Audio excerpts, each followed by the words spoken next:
Hmm. Huhu.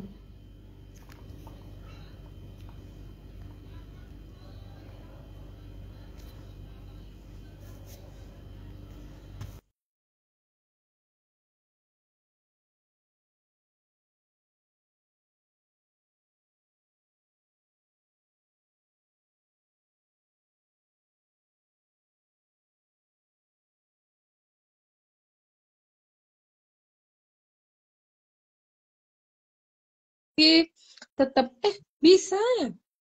Hai Kak Min. Hai, berhasil. Bisa, bisa. Tadi Berhasil. padahal nggak bisa. Mana nih Dokter Yuliza nih? Bisa, Kak Dokter Yuliza. Coba Ya. lagi. Ini kami udah. Susah sangat Kak Min. Ya Allah. Penuh perjuangan. Heeh.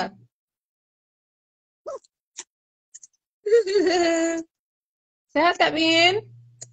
Alhamdulillah sehat. Alhamdulillah. Suasananya enak sebenarnya ya untuk kita rebahan, kaum rebahan. Suasana sore ini bersahabat. Mm-mm. Ada. Adem untuk kaum rebahan. Kayaknya yang lain yang nonton sudah mulai bete karena dari tadi udah siaran langsung nggak jadi, siaran langsung nggak jadi, siaran langsung nggak jadi. Kita tunggu dulu ya. Ini Dokter Yuliza juga tadi nyoba, tapi nggak bisa. Tapi kita coba lagi deh.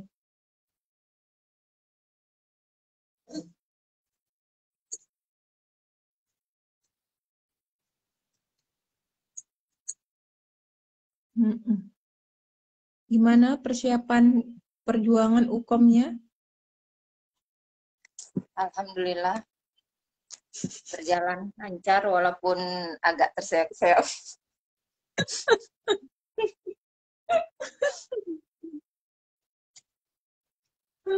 Terseok-seok. Menunggu hari. Apa tuh? Lahiran. Jangan. Kan biasanya menunggu hari lahiran. Jangan. Mudah-mudahan bisa, Dokter Yuliza. Mudah-mudahan bisa. Soalnya sama Kak Mimin bisa nih.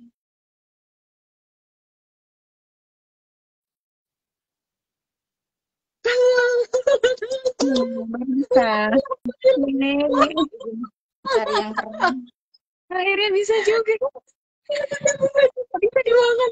Bisa di. Nggak tahu, tiba-tiba aja. Tiba-tiba aja setelah ini. Udah bisa. Udah bisa, Dek Puput. Eh, Hai hai, selamat sore. Halah, sudah telat ya pembukaannya dari tadi sebenarnya. Selamat sore, sahabat sehatnya Puskesmas Tiban Baru. Masih sedikit yang nonton, menunggu dulu.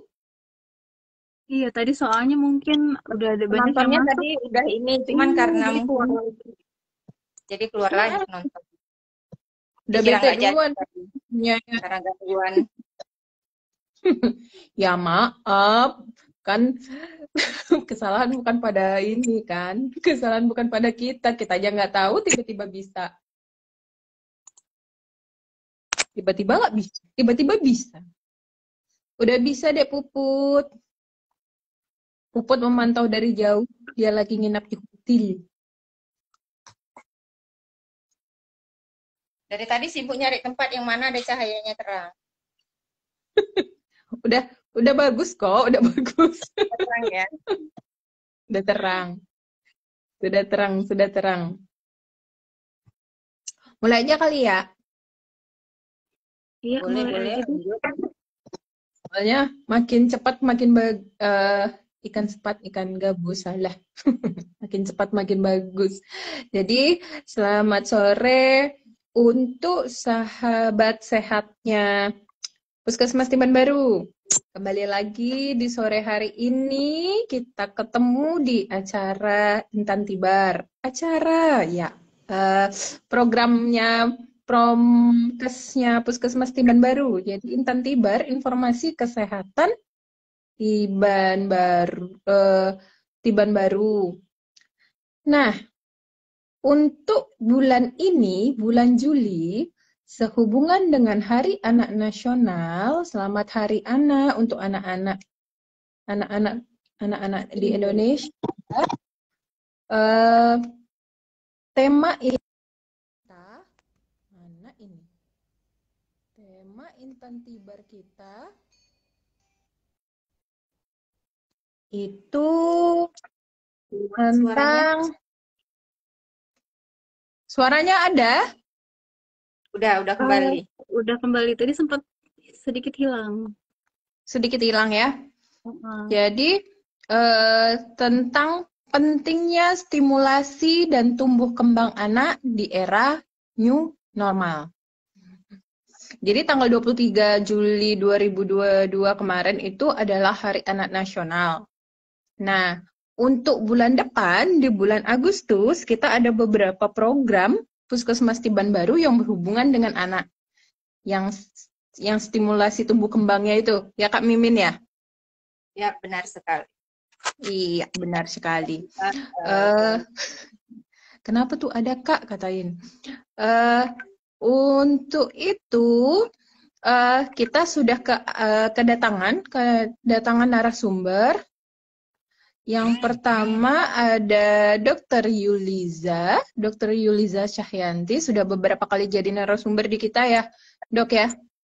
Iya, nggak bosan-bosan kan, Dok? Udah ketiga kalinya. Masalah IVA, Dr. Yuliza. Masalah lansia, Dr. Yuliza. Sekarang anak juga, Dr. Yuliza, gitu ya kan? Terus ada juga Kakak Terminah, bidan di Puskesmas Tiban Baru yang menangani atau memegang tentang program anak. Ya, Kakak ya? Yuk, benar, program. Yep. Terus, sebenarnya sih kita ada satu narasumber lagi. Kakak Cynthia, nutritionistnya Puskesmas Tiban Baru, tetapi karena ada sedikit masalah, tidak bisa ikut hadir. Tapi dua narasumber kita ini sudah cukup hebat kok, sudah bisa. Sudah bisa kita untuk berdiskusi. Ke Dr. Yuliza dulu ya, Dok ya? Iya. Dok, sebenarnya stimulasi tumbuh kembang anak itu apa sih? Oh iya, baik. Terima kasih Dokter Dita atas kesempatannya. Nah, jadi memang stimulasi tumbuh kembang anak itu terdiri dari 3 kata ya Dok ya. Jadi ada kata stimulasi, kemudian ada kata tumbuh dan ada kata kembang. Nah, jadi ini beda-beda nih masing-masingnya nih. Nah, jadi stimulasi ini merupakan suatu kegiatan merangsang kemampuan dasar anak oleh lingkungan, bisa oleh orang tua, bisa oleh anggota keluarga lainnya, atau jika anaknya diasuh oleh pengasuh, bisa dilakukan oleh pengasuh anak.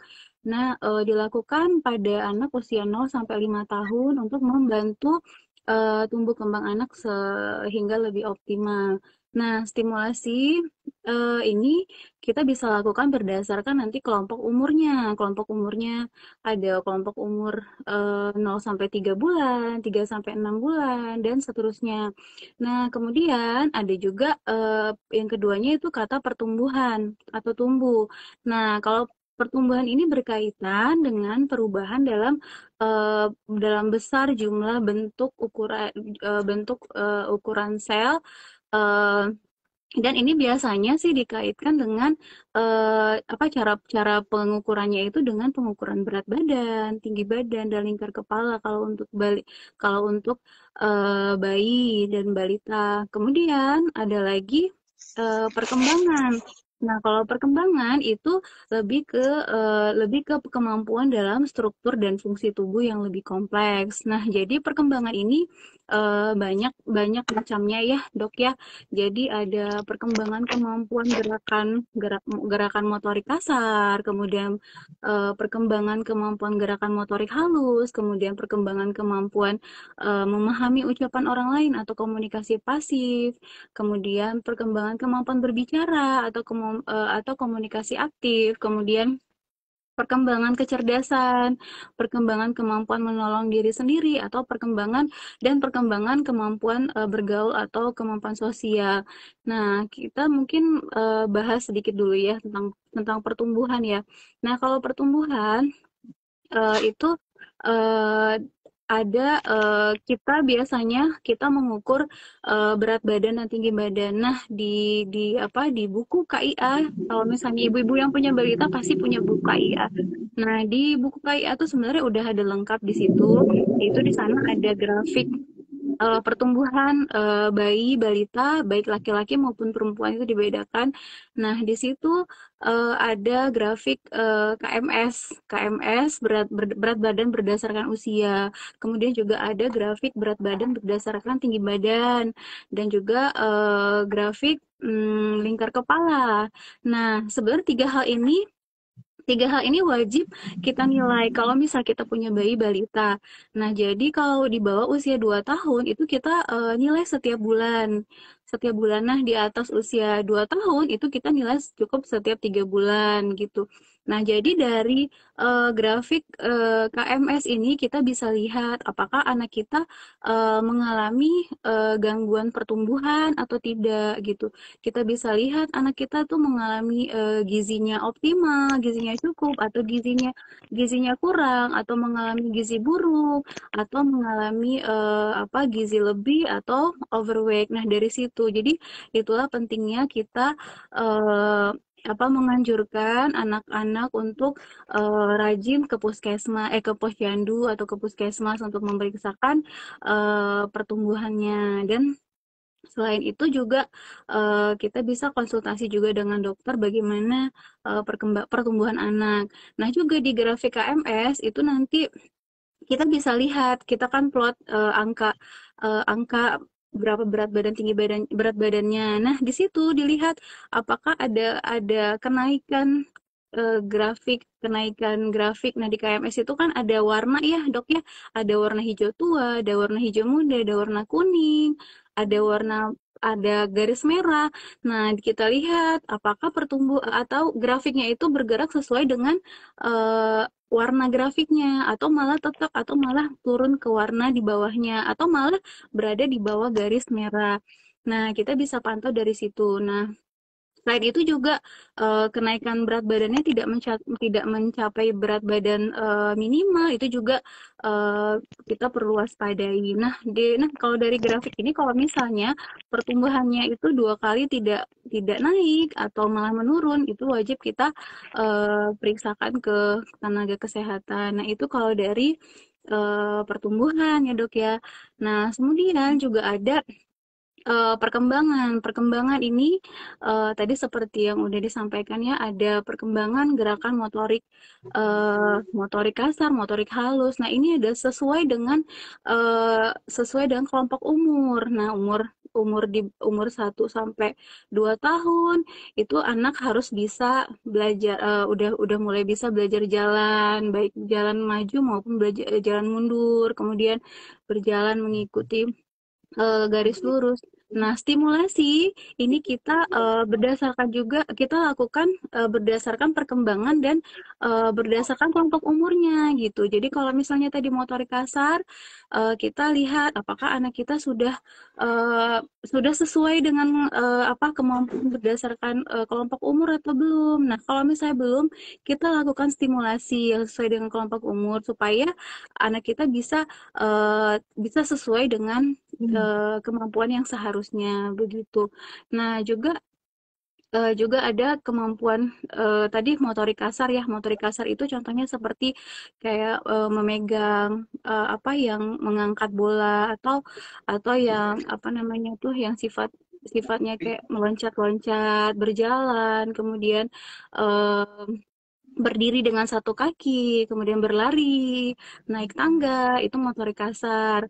Nah, kemudian ada juga motorik halus. Kalau motorik halus itu contohnya seperti memegang pensil, kemudian mengikuti gerak benda, kemudian dan apa namanya, dan kalau misalnya untuk anak 3-4 tahun itu mungkin menggambar atau menulis gitu.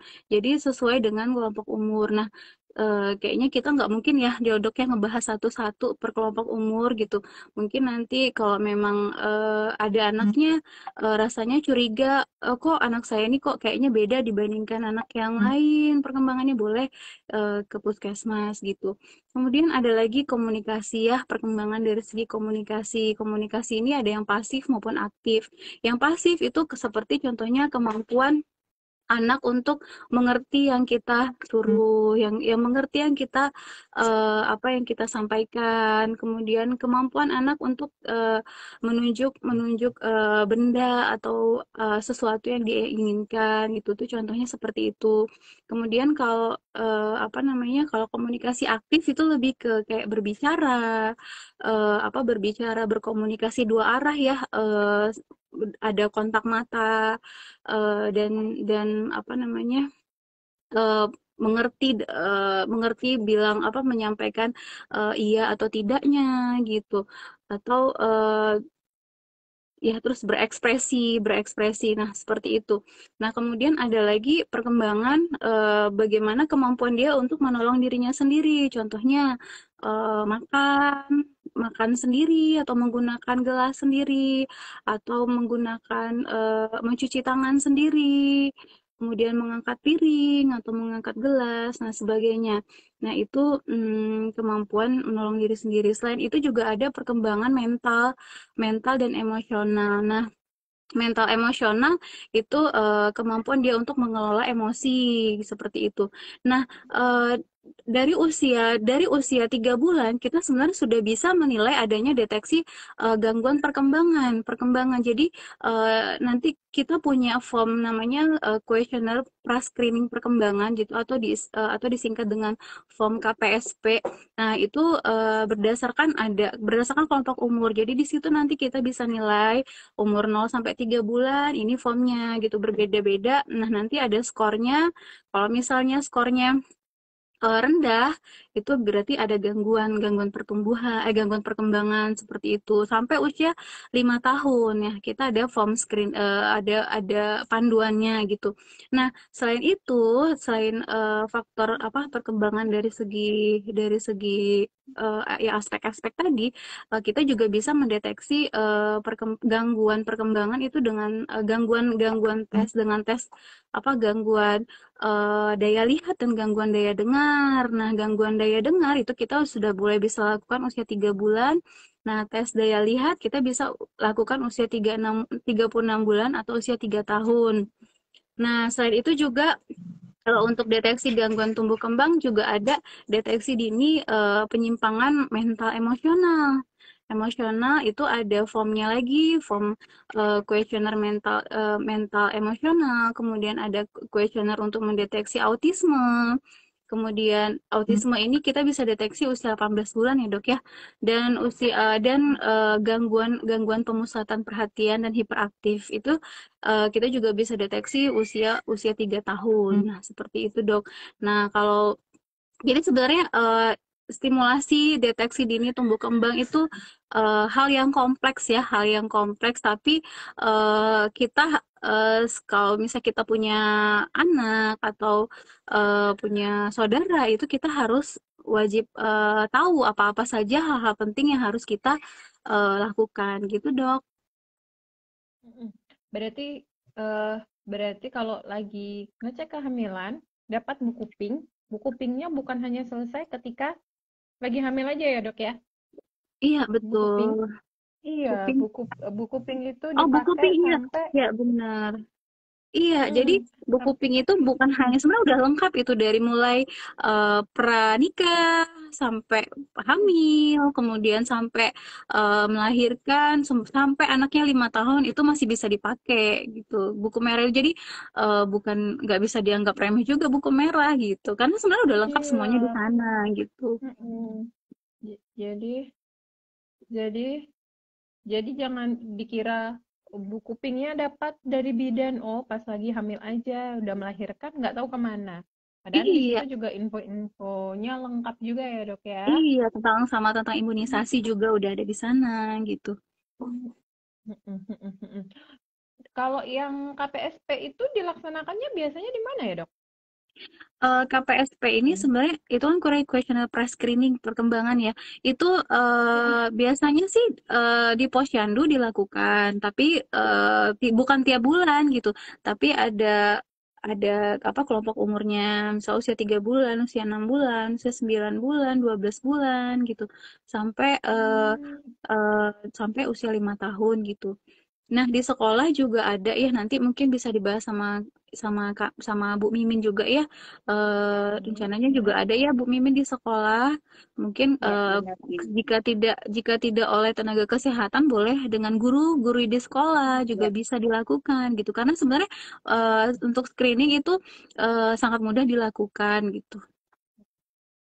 benar. yang yang bisa menstimulasi, yang bisa men-screening adalah lingkungan terdekat si anak ya, ya dok ya. Benar, kalau stimulasi itu justru yang stimulasi itu yang terbaik lingkungan terdekat anak seperti orang tua, kemudian pengasuh anak maupun guru-guru di sekolah gitu Sekolah. atau anggota Siap, keluarga lainnya. siap. Terima kasih infonya Dokter Yuliza. Ke Kak Mimin lagi ya Kak Mimin ya. Hadir. Kak Mimin hadir sebagai pemegang program anak di Puskesmas Tiban Baru. Memangnya apa aja sih Kak program mengenai anak yang ada di Puskesmas Tiban Baru? Oke, terima kasih kesempatannya Dokter Edita ya. Sebenarnya kalau kita membicarakan mengenai program kesehatan anak ini dia sangat kompleks ya. Tidak hanya masalah yang sudah disebutkan Dokter Yuliza tadi, sebagai masalah stimulasi, pertumbuhan dan perkembangan, ada juga masalah bagaimana kalau dia sakit gitu kan. Jadi pelayanan kesehatan anak ini dikatakan seorang anak itu mendapatkan pelayanan kesehatan apabila dia pertama jika dia sakit, dia mendapatkan pengobatan dengan metode MTBS atau MTBM, yaitu manajemen terpadu balita sakit atau manajemen terpadu bayi muda. Ini biasanya bisa kita laksanakan di puskesmas, pustu atau poskesdes ya. Kemudian kalau yang untuk tadi itu tadi yang sehatnya yaitu tadi timbangan, kemudian imunisasi, kemudian pemberian vitamin A itu 2 kali setahun. Satu lagi ada yang kita sudah berjalan sejak tahun 2021 ya, ini pemberian obat cacing juga pada anak. Begitu. Jadi memang tidak hanya masalah sehatnya aja, tapi masalah sakitnya juga menjadi perhatian kalau untuk program kesehatan anak. Tidak hanya masalah ininya aja ya, ketika dia sakit sehat pun tetap kita pantau gitu ya Kak Min ya. Karena kan sehat dan sakit ini dia saling berkaitan. Pertumbuhan tadi, perkembangan tadi, jika bisa saja misalnya dia mengalami gangguan pertumbuhan atau perkembangan, kita akan cari tahu penyebab. Bisa saja salah satu penyebabnya karena dia menderita sakit, ataupun karena dia sakit jadi ya kan dibolak-balik seperti itu. Jadi sehat dan sakit ini saling terkait. Saling terkait untuk stimulasi ini.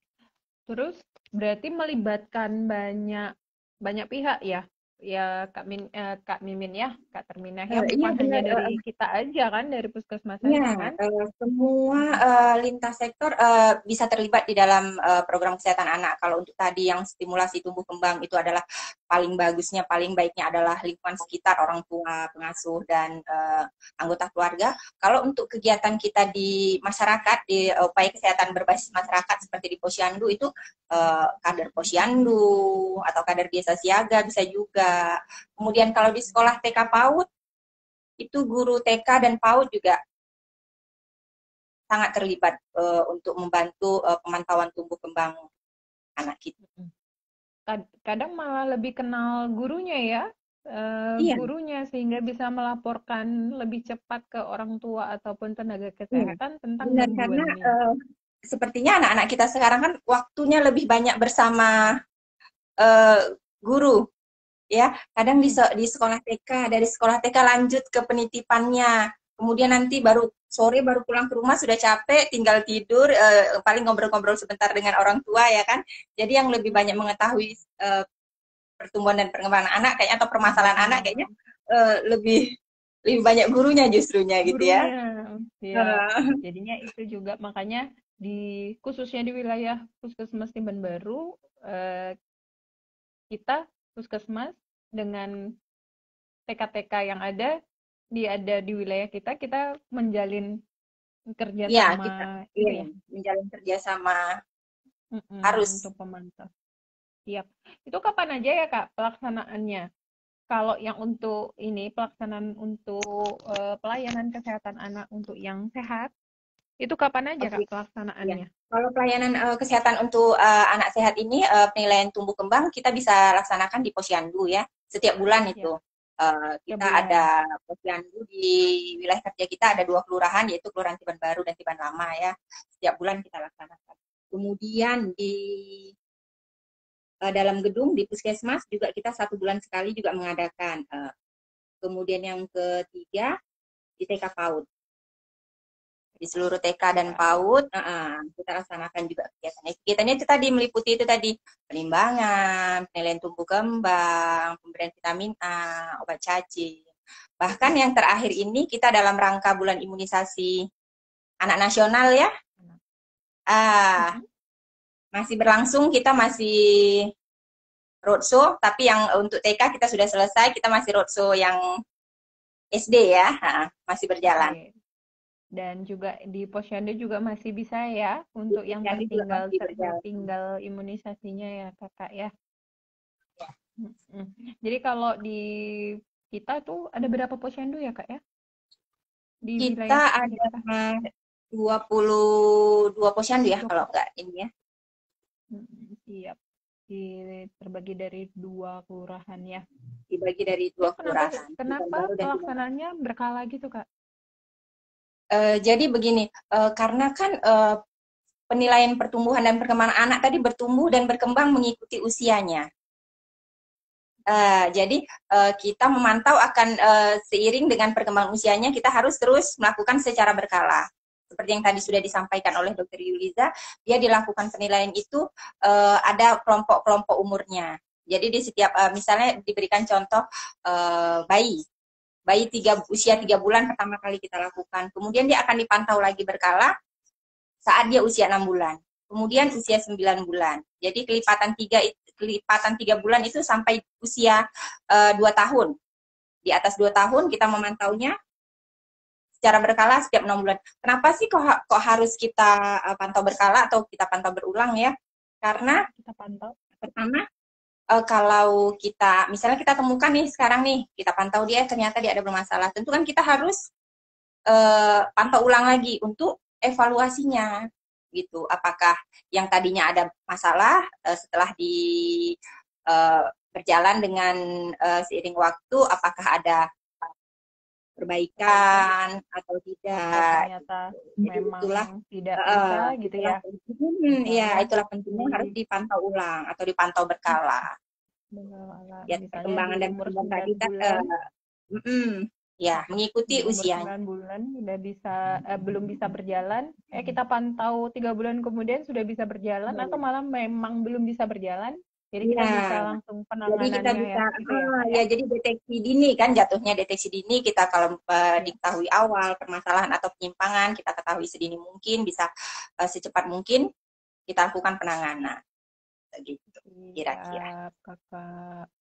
Terus kalau ada perbedaannya nggak Kak pelaksanaan program anak yang ada di Puskesmas Timban Baru ini selama new normal ini, selama masa-masa pandemi ini? Sebenarnya kalau untuk pelaksanaan pelayanan kita nggak ada perubahan ya. Apa yang kita kerjakan sebelum masa pandemi ini sama juga, pelayanannya tidak ada berbeda. Cuman ya pada saat kita melakukan pelayanan kita protokol kesehatan yang harus kita perhatikan seperti pelaksanaan kegiatan di Posyandu. Di Posyandu itu sudah kita wajibkan penyediaan air bersih untuk cuci tangan, kemudian sanitizer kalau nggak ada cuci tangan ya yang mudahnya. Kemudian pengunjung dan petugas wajib masker Menggunakan dan kemudian masker. jaga jarak. Sama begitu juga untuk kegiatan di TK pun begitu juga. Sebenarnya nggak ada perubahan yang signifikan, hanya protokol kesehatannya saja. Dalam Demikian. pelaksanaannya sih tidak ada ya, cuma Tidak, memang tidak. perketat di protokol kesehatannya Ya, aja gitu protokol ya Kak ya. kesehatan. Oke. Mm-mm. Atau ini ada yang mau bertanya Kak, sahabat sehatnya Puskesmas Tiban Baru. Mm. Dok, ada kalau Dokter Yuliza, kalau misalnya sebenarnya sama ya, maksudnya stimulasi tumbuh kembang anak tidak ada perbedaan ya antara yang waktu di new normal ataupun sebelum sebelum pandemi dan sesudah pandemi ini nggak ada lagi masa pandemi atau sebelum Kalau stimulasi tumbuh kembang anak sih sama aja ya, sama pandemi aja. maupun nggak pandemi. Cuman kan perbedaannya hanya dari segi kita menggunakan masker, mencuci tangan, jaga jarak, menghindari kerumunan, Hmm. seperti itu. Tapi kalau untuk stimulasi sih sama aja, tetap di posyandu tetap dilakukan, kemudian di TK maupun PAUD juga kita lakukan gitu. Jadi nggak ada perbedaan. Ada ya. Tadi kita udah bahas ya dok ya, pentingnya stimulasi ya dok ya. Iya, Sorry, ke skip, maaf. Udah ya? udah ini sih, udah Udah masuk sih tercover ya, tadi, maaf ya udah. dok. Maaf ya dok. Jadi sebenarnya ya itu stimulasi tumbuh kembang ini kayak lebih ke kita mengetahui screening awal, ya screening awal pada anak-anak apakah ada keterlambatan atau tidak dalam pertumbuhan dan perkembangannya, gitu ya. Intinya Eh, gitu ya. sebenarnya sih seperti ini sih. Sebenarnya stimulasi itu eh, itulah sebenarnya kan tahapannya kita tahu kita deteksi dini dulu ada nggak masalah di di perkembangan karena kan stimulasi lebih ke perkembangan ya. Nah jadi apa ada masalah di perkembangan sesuai tahap usia sesuai kelompok Siap. umur.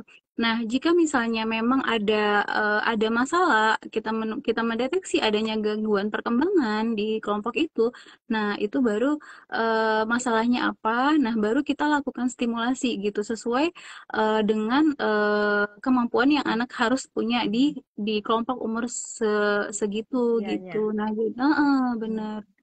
Jadi Berarti kita stimulasi lakukan screening.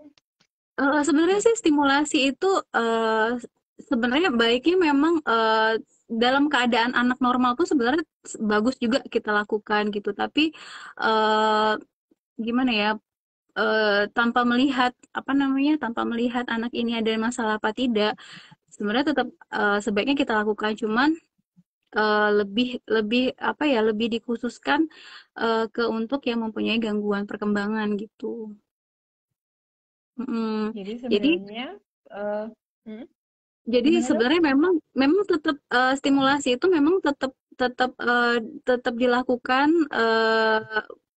intinya itu sih tetap dilakukan baik anaknya mau mengalami gangguan perkembangan atau tidak gitu. Jadi ya itu untuk kalaupun apa lebih untuk memicu dia anak itu berkembang sesuai dengan kelompok usianya gitu.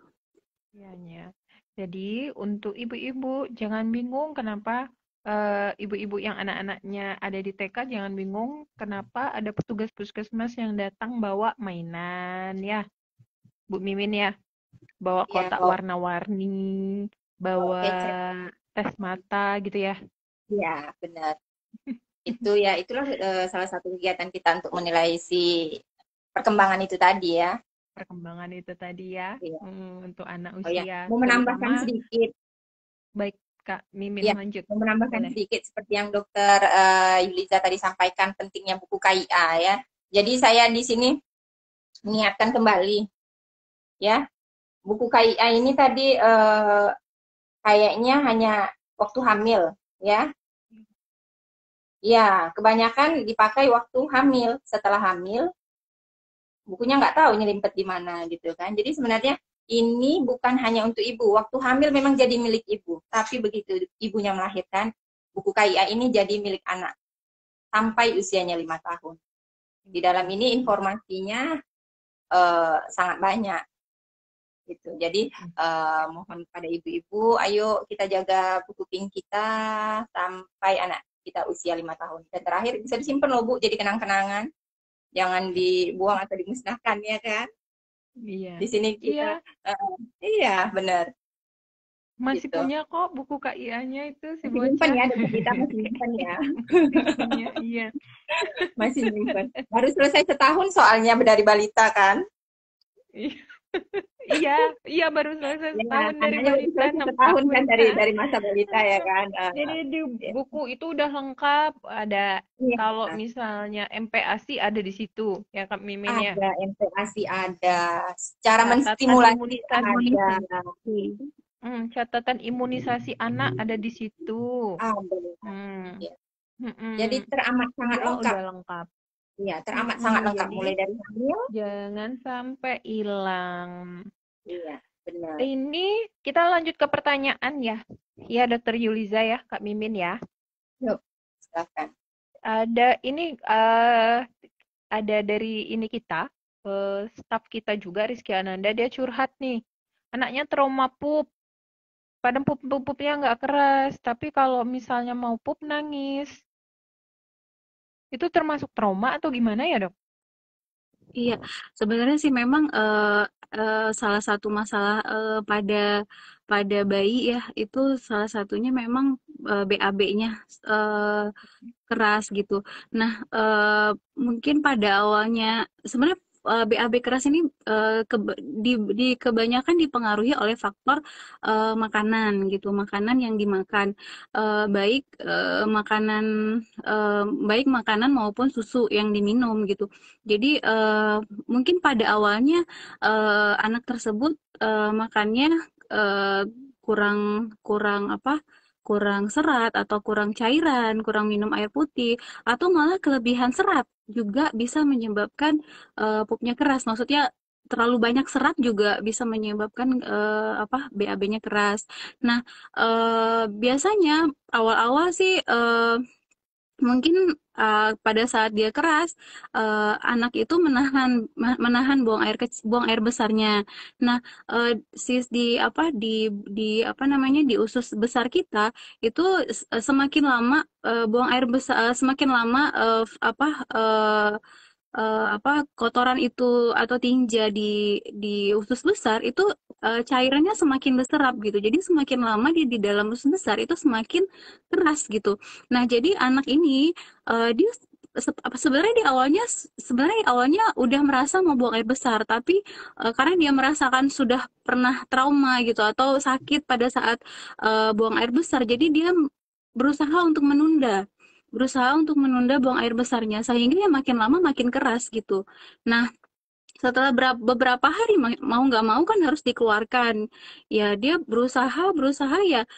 Jadi dia trauma sehingga dia nangis-nangis terus kalau mau buang air besar. Nah, bagaimana cara cara kita mengatasinya?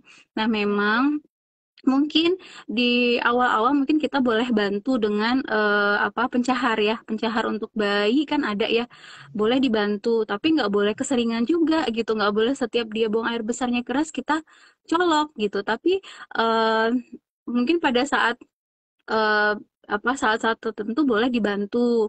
Nah, tapi kita mungkin dievaluasi lagi bagaimana pola makannya, kemudian bagaimana pola minumnya gitu. Nah, dan juga bisa dibantu dengan pijat ya, pijat bayi. Ada pijat apa namanya? Pijat untuk memperlancar buang air besar. eh ada pijatnya dengan dengan ilu ya, dengan kita Ilu, iya I love you. pijat ilu nanti mungkin bisa dilihat di YouTube atau di mana gitu ya untuk belajar untuk pijat perut bayi karena nggak boleh sembarangan juga kan gitu karena dia pijatnya harus searah dengan arah usus usus besar gitu. Nah, mungkin seperti itu, Dok. Baik, gitu ya. Nanda ya. Mudah-mudahan Sabiranya sehat selalu. Terus ini ada juga dari pertanyaan dari bidan praktek mandiri di wilayah Puskesmas Tiban Baru di Kelurahan Tiban Lama ini, Bunda Mira. Izin bertanya, Dokter Liza, kebutuhan apa saja yang harus dipenuhi oleh anak agar tumbuh kembang anak optimal? Makasih, Bu. Jadi memang kalau untuk anak kita supaya pertumbuhan dan perkembangannya optimal itu yang paling penting itu pertama faktor gizi ya, gizi makanannya. Anak kita harus mendapatkan gizi makanan yang optimal gitu. Apa gizi makanan yang optimal itu sebenarnya sih mau dibahas sama sama Tia ya, cuman Ya. kebetulan Tia nggak bisa hadir. Nah, jadi makanan yang mengandung cukup karbohidrat, kemudian protein, lemak, dan jangan salah, lemak itu sangat penting untuk anak ya. Jadi tidak boleh dihindari gitu, tapi lemak itu sangat dianjurkan. Kemudian kebutuhan sayur, kebutuhan vitamin dan mineral lainnya melalui buah-buahan gitu. Nah, itu yang paling penting sih, pertama yang makanan tadi, nutrisi. Yang kedua itu faktor untuk yang perkembangannya tadi, begitu, perkembangan stimulasi tumbuh kembang anak sesuai kelompok umur. Kemudian kebutuhan lainnya, kebutuhan dari segi psikososial gitu. Jadi kayak anak apa namanya anak harus punya rasa nyaman gitu, rasa nyaman di lingkungan dia gitu. Jadi eh, karena ini sangat mempengaruhi perkembangan mental emosionalnya ya. Jadi anak harus berada di lingkungan yang dia nyaman gitu. Kalau misalnya anak sering tumbuh di lingkungan yang orang tuanya setiap hari bertengkar gitu kan, itu tidak bagus untuk perkembangan anak. Kemudian anak tumbuh di lingkungan yang orang tuanya selalu selalu suka marah-marahin, atau orang tuanya suka suka ya sedikit-sedikit menyalahkan gitu. Itu juga tidak baik untuk perkembangan anak gitu. Mungkin itu aja sih. Ada tambahan mungkin dari Kak Mimin? Ya, Berarti sepertinya berarti pola yang asuh paling ya. yang Iya, paling pola penting asuh. yang paling penting satu lagi untuk tumbuh kembang anak ya, kuncinya kasih sayang ya. Itu yang nggak boleh kita lupakan. Jadi itu sih, Baik. kasih sayang. Berarti memang Selain yang sudah pola disampaikan Dr. asuhnya, Yuliza tadi ya, Iya. ya, pola pola asuh asuh tadi. termasuk kasih Penuh sayang kasih dan gitu ya. sayang. Ya. Baik. Terus ini Bundo Miranya juga nanya nih sama Kak Mimin. Kak Mimin, buku Kia baru apakah sudah ada di puskesmas kita? Karena saya masih pakai buku Kia yang edisi lama, Kak, katanya gitu. Oke, untuk bidan mira ataupun bidan praktek mandiri lainnya yang ada di wilayah Puskesmas Tiban Baru ya, kita di Puskesmas sudah ada buku KIA edisi terbaru. Jadi silahkan yang mau atau yang butuh buku KIA bisa menghubungi Puskesmas Tiban Baru, yaitu melalui bidan Nur Hayati. Dipersilahkan. Jadi Dengan nanti senang langsung hati kita datangi. mendistribusikan buku tersebut. Baik, baik, baik. Tapi sebenarnya nggak beda jauh atau ada perbedaan, Kak? KIA yang lama sama KIA yang baru? Ada sih, ada perbedaan, tapi intinya isi di dalamnya sih tetap sama. Informasi di dalamnya tetap sama. Cuman model pengisiannya aja yang agak sedikit berbeda. Agak sedikit berbeda, tapi membingungkan Tapi untuk para bidan. kalau untuk para bidannya bingung nggak apa-apa, tapi yang jelas kalau informasi untuk masyarakat masih tetap sama. Masih tetap sama. Baik. Masih tetap sama dan mudah dipahami. Oke, gitu. Gitu, ada lagi kah yang mau bertanya?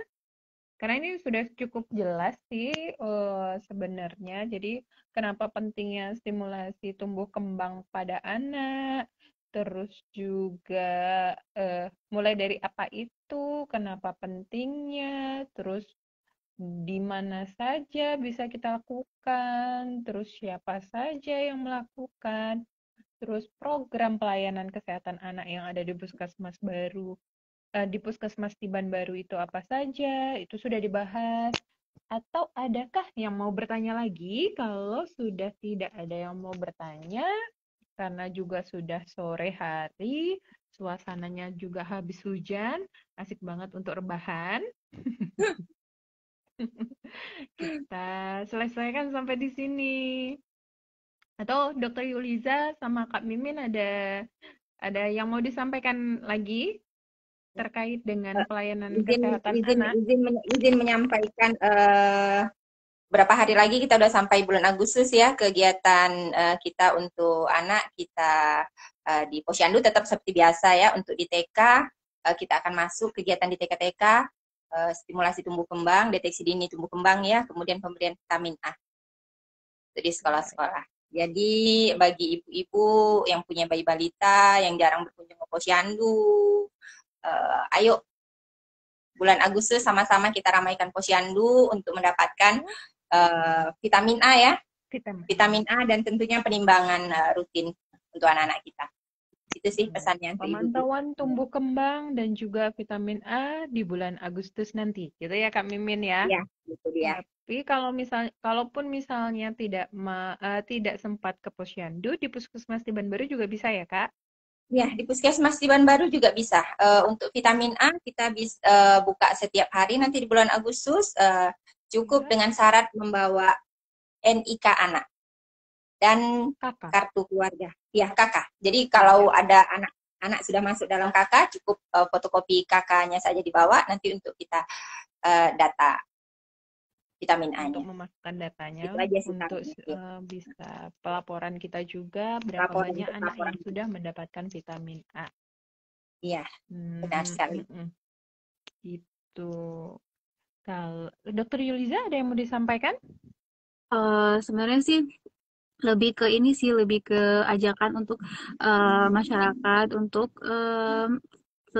setiap bulannya ajaklah bayi balitanya ke posyandu untuk melakukan pemeriksaan. Kalau misalnya nggak bisa ke posyandu, boleh ke dokter praktek atau kalau memang rasanya bisa melakukan sendiri, boleh lakukan sendiri di rumah gitu. Jadi sebaiknya sih memang secara berkala memang ke posyandu ya, karena tidak hanya kita cek berat badan, tinggi badan saja, tapi kita juga memeriksa perkembangan anak sehingga adanya masalah gangguan perkembangan pada anak kita bisa deteksi sedini mungkin. Mungkin itu aja, dokter. Iya, jangan sampai nanti tiba-tiba anaknya sudah umur setahunan baru sadar kok anaknya nggak bisa tengkurap, kok anaknya Iya, nggak bisa duduk benar. gitu ya.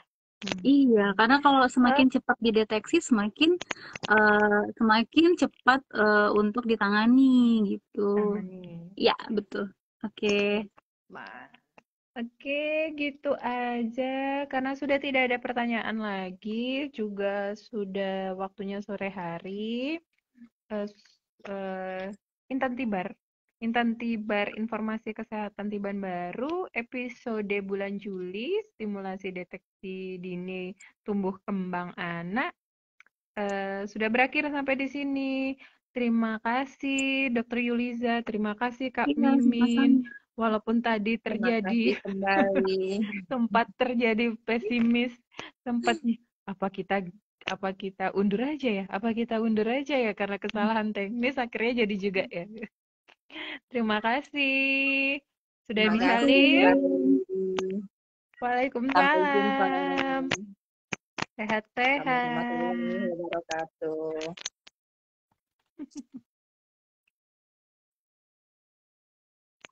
Sudah bisa live. Atau bingung live-nya gimana? Ya, akhirnya sudah selesai juga informasi kesehatan Tiban Baru kita pada sore hari ini. Untuk Intan Tibar itu akan disiarkan atau informasi